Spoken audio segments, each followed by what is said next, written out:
Welcome, listeners, to the Chris Talk Show, where we bring you the news and dive right into a wide range of topics that matter to you. I also give my views and my opinion. The show starts right now. Let's get into it, people. Can you feel it? Can you feel it? All right, what's up, folks? Welcome to another episode of the show. I am your host with the most, Chris Talks. All right, folks. I hope you're having a good day because I am having a somewhat good day. Not fully good, but you know, uh, you know. All right, folks. Let's get into these stories that we have got today. Okay, folks, let's check out this first story. This first story brings us to where? To New York City. Why are we still in New York, Ed? Can we get out of New York? Can we go somewhere else? There are other places besides New York. All right. So good. So hard to find good help these days. All right, folks. Let's get into this first story. All right. This first story is going to bring us to Staten Island, New York. All right. So let's check. Oh, yo. Before we get into that, um, that was mad late. Did y'all check out the background? It's nice and a little soft for y'all, right? Yeah. Some people were saying something about the background, so um, we try to find something a little soft for y'all. You know what I mean? All right, hey, let's get into it. We ain't got time to waste. So let's get into this first story. All right, shots fired into a crowd in broad daylight on a Staten Island street ends in a guilty plea. What does that? All right, we in Staten Island. Oh my goodness. But shooting out in public, during broad day, I don't know when this happened. This probably happened like probably during school time. When they say broad day, it, more than likely it's school time. All right, let's get into the show. Let's let our AI take over. Let's get into this first story, people. Let's get into it. Hit it.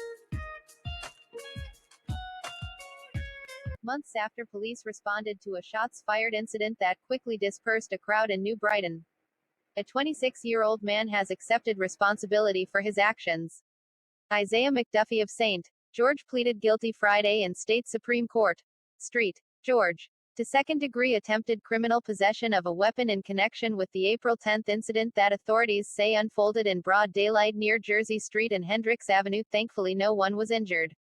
Investigators recovered 4 shell casings at the scene and used video surveillance to identify the shooter. Combined with eyewitness accounts, law enforcement officials said, the defendant was arrested days later at a local probation office.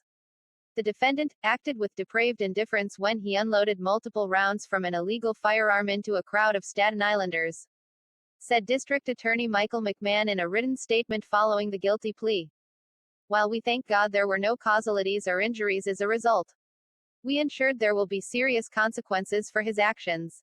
We thank the NYPD officers involved in this case for their expert detective work and send our deepest gratitude to Assistant District Attorney Kate Malloy for ensuring that anyone who engages in gun violence on Staten Island is held fully accountable for their reckless and dangerous actions.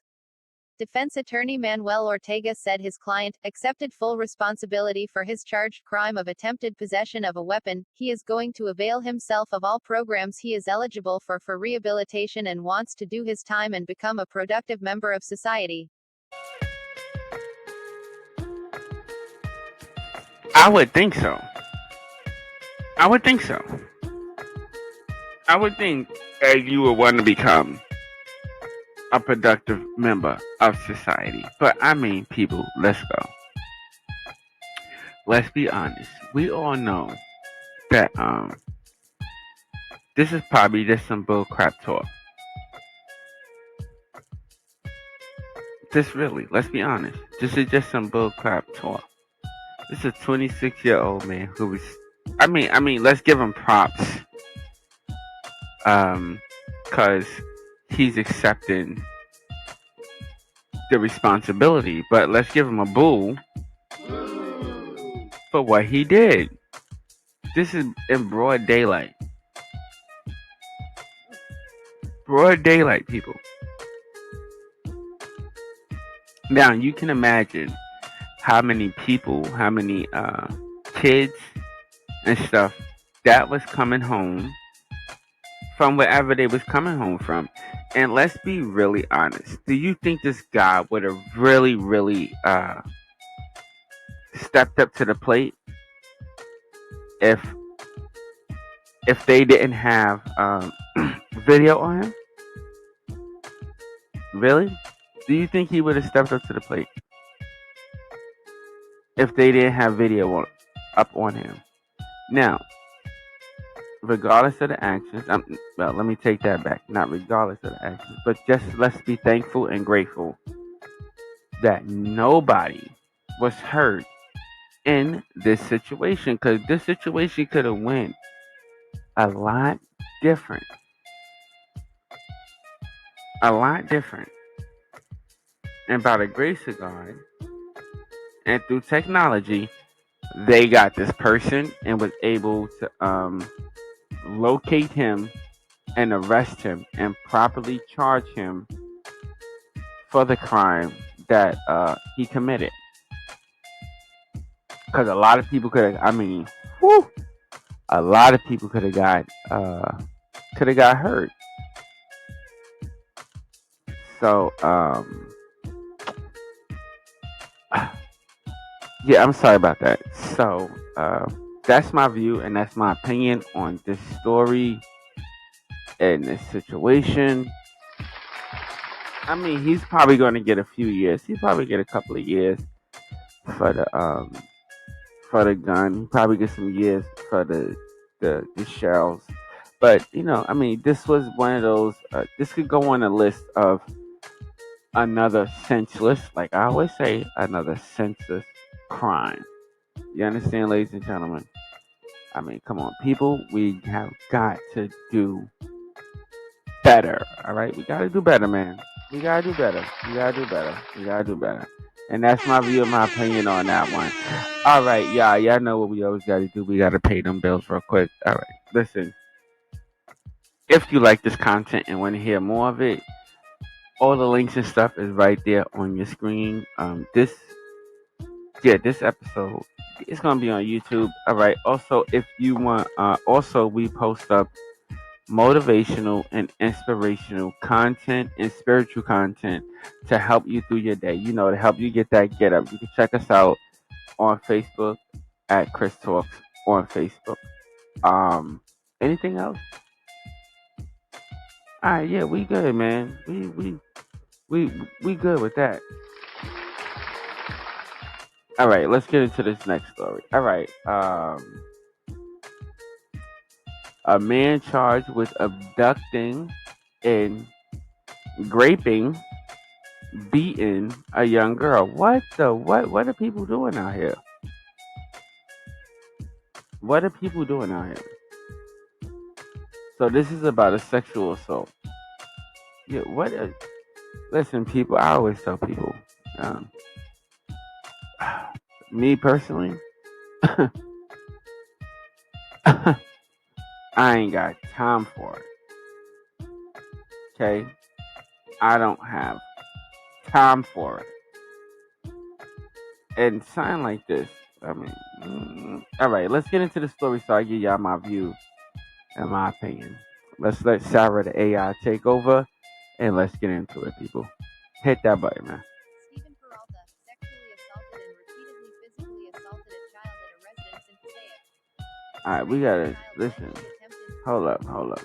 Sorry about that, folks. Let's get this together, people. All right, hit the story. Let's get that kick in. Stephen Peralta sexually assaulted and repeatedly physically assaulted a child at a residence in Passaic, restraining the child when she attempted to leave the residence. Passaic County Prosecutor Camelia M. Valdez and Passaic Police Chief Luis A. Guzman said, authorities seized Peralta near the corner of Washington Place and Columbia Avenue shortly after 12:30 a.m. last Wednesday, Sept. 13, they said. He remained held Monday in the Bergen County Jail. The Dominican-born Peralta was arrested on aggravated and simple assault charges this past February. Records show he spent nearly 2 months in the Bergen County Jail before being released. Peralta this time is charged with first-degree aggravated sexual assault during a kidnapping, sexual assault, aggravated assault, criminal restraint, false imprisonment, child endangerment and resisting arrest. Records show. Valdez said her office is asking a judge to order him held pending trial.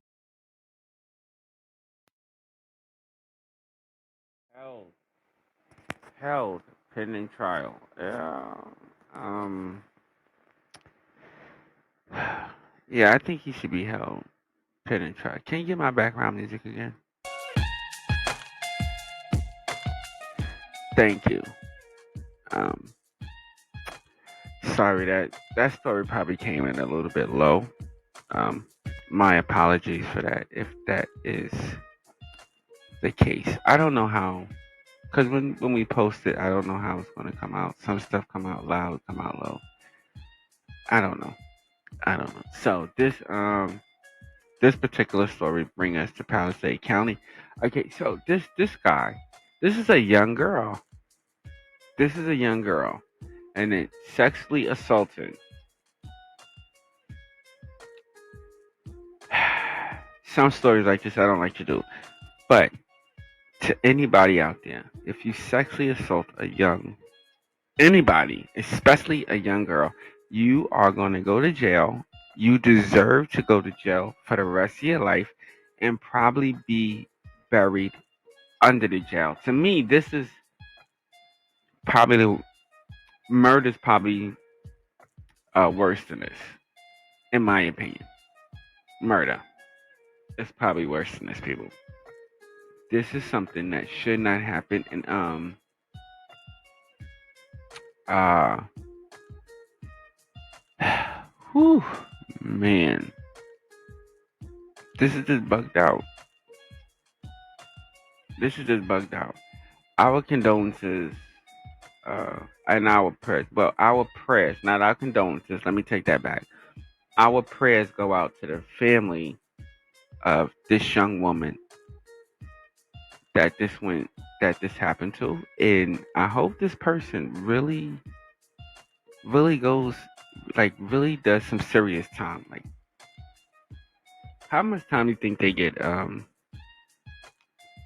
for assault, just for sexual assault? Can you bring that up for me? I want to see how much time in this county that you just get just for sexual assault. Just for sexual assault. All right. So what are we looking at? Just no. Excuse me. What are we looking at just on the sexual assault? 5 years. 5 years. So we're looking at about 5 years for just a sexual assault. Okay. First degree. Aggravated sexual assault. This guy is going to go down. And the kidnapping probably gives you more time. You probably get more time for the kidnapping. But, I mean, like I said, I wouldn't kidnap nobody. Because, I'm sorry. It costs too much money to kidnap anybody. And if you ain't got food stamps, you know what I mean? I don't want you. I'm not trying to make a joke out of it. I'm just saying, if the government ain't going to pay me to kidnap you, then I don't want to kidnap you. I wouldn't waste my time. I wouldn't waste my time. But let's give a round of applause to the judge for their decision not to let this person out. I think anybody that is arrested on a sexual crime should not be released. I don't care how much money that they have. Um, if you agree or if you don't agree, hit me up in those comments, like and subscribe and all that good stuff. Like I told you before, you let me know. But I think if you're charged with a sexual crime, you should not be released. Not in this case, where he's charged with both. He's charged with aggravated sexual assault and kidnapping. Okay, so depending on the situation, and if you're found like if it's just an allegation, no. But if it's not an allegation, should you stay in jail? It is my opinion that you should stay in jail until the case is done. No sexual predator should ever be let out on the street to commit the same crime again. No murderer should be let out on the street to commit the same crime again. You know what I'm saying? Nobody charged with robbery that's caught. I'm talking about, and I don't want people to confuse this. I am talking about being caught red-handed. So when you are caught red-handed, you should not get no type of bail. You should stay right where you at. You should be held there until your court date. That's just my view, and that's just my view and my opinion on this situation. Thank you so much, Ed. Yes. All right, we are coming to an ending of this show. I don't listen. You got something to say? Oh, Ed, do you want to say something finally? Do you want to say something? Oh yeah. Shout out to Silent Ed. That's his new. I told y'all that's his name from before, and I want to stay to that. Shout out to Silent Ed. He does all of that hard work and stuff like that. I want to dedicate this specific episode to my favorite pastor, Reverend Maggie Howard of the Stapleton UAME Church. I just want to dedicate this episode to her. And if she hears me, I miss you. And we'll see each other again. All right, folks. Oh, you want me to talk about the bus thing? You really want me to talk? Okay, so check this out. Ed wants me to talk about the bus thing, so I'm going to talk about the bus thing. So, I'm sitting at the bus station. Okay, folks. This is one of the little stories. Y'all know I don't like telling y'all about my personal life. Now, we're sitting at the... I don't want to tell a bus story. I'm going to tell it. We're sitting at the bus station. Okay, this is early in the morning, folks. Do you think that this is an issue? I think that it's an issue. I think I should say something about it, but I do think that this is the issue. This is early in the morning, around 8:30, 9 o'clock. A young lady is sitting at the bus station, at the bus stop. I said station, bus stop. A man pulls up in a car and asks her how much. Do you think there's an issue with that?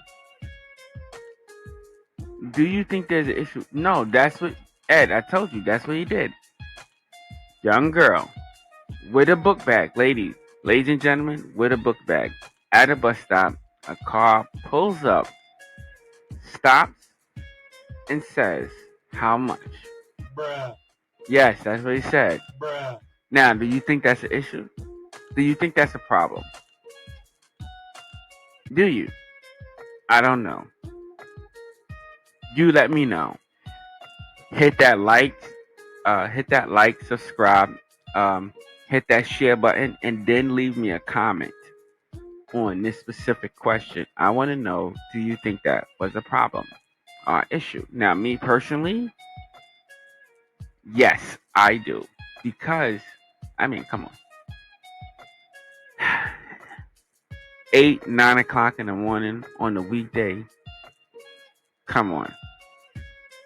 You see the girl with a book bag. I'm just saying. But I think that happened because the female, like I told you before, I think that happened because the female was sitting there alone. Did I intervene? I did, but I am not going to tell you what I do, what I did. I'm not going to tell you what I did, Ed. I'm not going to say what I did on this show. We're not going to get into that. No, we're not. All right, folks. We're going to end. Ed, shut up. All right, folks. We are going to end this. We're going to bring this to an end. I want to thank all my listeners for tuning in. You could be anywhere else in the world, but you are here with me, and I so appreciate that. Also, stay blessed and not stressed. Until next episode. Peace.